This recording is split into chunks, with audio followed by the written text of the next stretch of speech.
Elkarrekin Podemos Getxo nos alegramos de que tras un año solicitando que se trabajara en conjunto, por fin se logre este objetivo de sacar adelante un documento consensuado de toda la corporación, este Plan Getxo Ekinez 2021 que hoy presentamos. Nos hubiera gustado que llegara al inicio de la pandemia, cuando más falta hacía,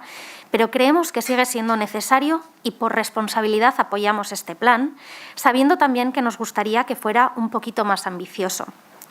No es el plan que quizá hubiéramos presentado desde Elkarrekin Getxo, pero entendemos que todos los grupos hemos tenido que dejar fuera algunas prioridades para llegar a este consenso, que es lo que más necesitamos en la situación actual, porque lo demanda la ciudadanía y por la situación histórica que vivimos desde hace más de un año.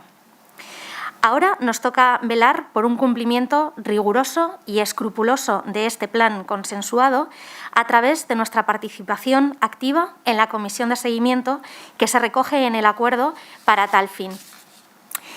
Esperamos de esta forma de trabajo conjunto se mantenga el resto de la legislatura, impulsando la escucha tanto dentro como fuera del ayuntamiento, recogiendo propuestas diversas, con una comunicación clara y transparente y buscando consensos que mejoren las políticas públicas responsables para no dejar a nadie atrás. Queda mucho camino por delante, pero vemos que es un buen comienzo en común.